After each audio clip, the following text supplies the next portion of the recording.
There are so many people who wonder about what happens after we die, especially when it comes to how we treat our bodies. For many families, the question about cremation is more common than ever before.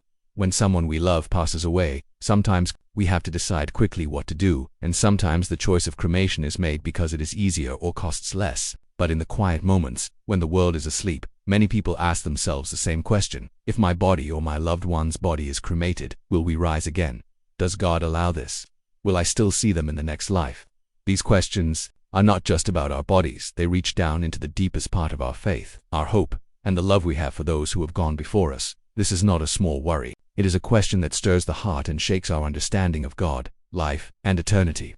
People wonder if choosing cremation means we have done something wrong, or if we have somehow shut the door on resurrection, which is one of the most important beliefs for Christians. When we stand in a funeral home or sit beside someone who is sick and dying, this question may not always be spoken, but it is felt deeply. It brings fear, confusion, and sometimes even guilt. The truth is, many people simply do not know what the church teaches about this, and with modern life moving so quickly, there is often not enough time or support to find clear answers. But there is an answer, real, loving, and hopeful answer. It is an answer that brings peace, comfort, and also invites us to look more deeply at what we believe about our own lives and deaths. The church has thought carefully about this issue, not just recently, but for hundreds and hundreds of years. The teaching is not just about rules or traditions, but about the deepest meaning of who we are as human beings, and how much we matter to God. From the very beginning, Christians have believed that the body is not just a shell or a prison for the soul. The body is part of who we are. In the ancient prayers and songs of the church, in the words we say every Sunday, there is a strong promise. I believe in the resurrection of the body and the life everlasting. This is not just a figure of speech. It means that God has promised to bring back to life not just our souls, but our whole selves, body and soul together, in a new and glorious way. This is what happened to Jesus. After he died, he rose again, body and soul, and this is what he promises for all who trust in him. Because of this, Christians have always shown special care and respect for the body, even after death. This is why burial became the normal way to say goodbye to someone who had died. It is not just a tradition. It is a way of saying, this person mattered. Their body is sacred. They are not forgotten. In the early church, burial places were often turned into places of prayer and hope. Bodies were not thrown away or treated as waste. They were laid to rest, waiting for the day when God would fulfill his promise and bring them back to life. But the world changes, and so do our ways of handling death.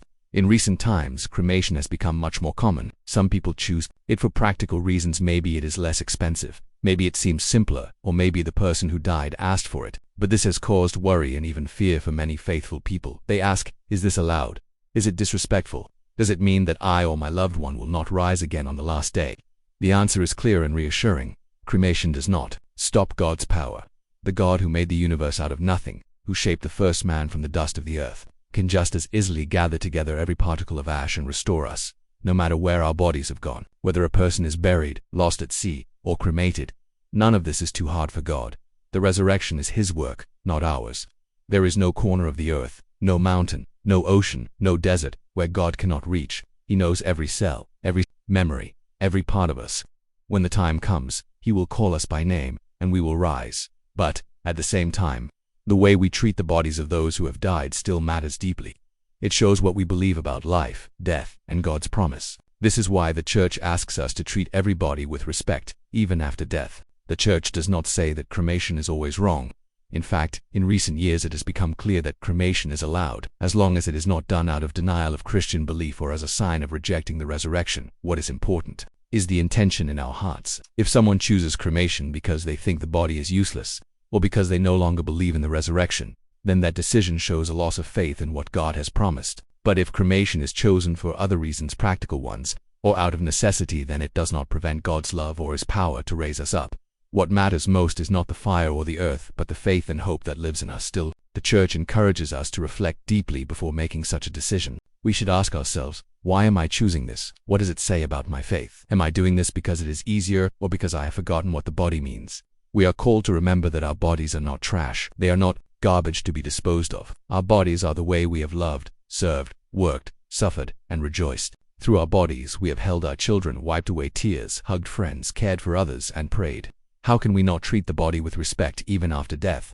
To help us understand this even better, the church reminds us of the stories of saints whose bodies have remained untouched by time and decay. For example, in the small Italian town of Lucca, The body of Saint Gemma Galgani was found incorrupt many years after her death. People came from all around to see her, to pray, to find comfort and hope. For them, seeing her body preserved was a sign that the flesh is not forgotten by God.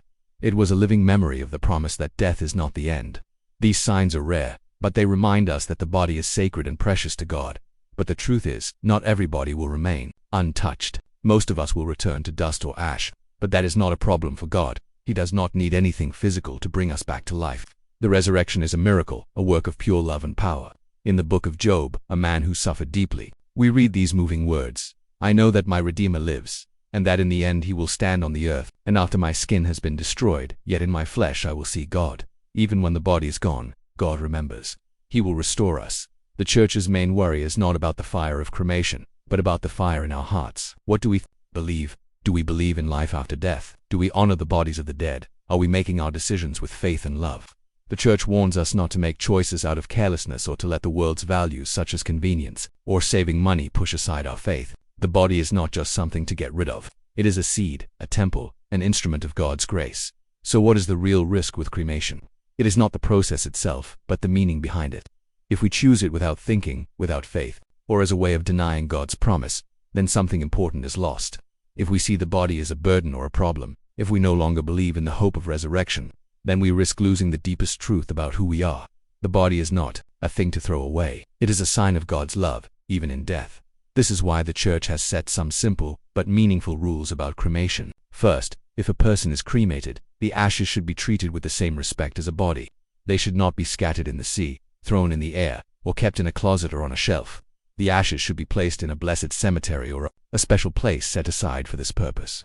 This is so that there is a place to remember, to pray, and to hope. It is not about following rules for the sake of rules, but about holding on to the faith that the body matters, that it will rise again. The Church strongly encourages burial, whenever possible, because it best shows the faith in the resurrection. But when cremation is needed or chosen, it should be done with care, prayer, and respect. The ashes should rest in a sacred place, not as a keepsake or as jewelry, but as a sign of faith, a place of hope, and a witness to the love of God. This is not just tradition. It is an act of mercy and faith, a way to show love for the person who has died and for those who remain. This is not about making people feel bad if they have chosen cremation in the past. God knows our hearts.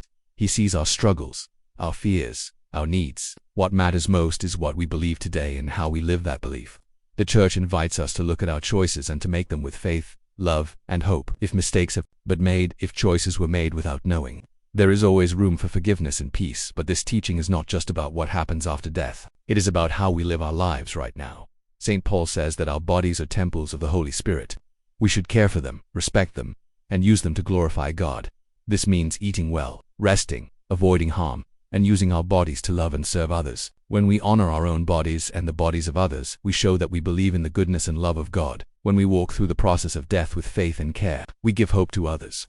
The way we say goodbye, the way we treat the body, the prayers we offer, all these are signs of our trust in God's promise. When we light a candle, gather in prayer, or visit a grave, we are saying, "I believe, I hope, I love."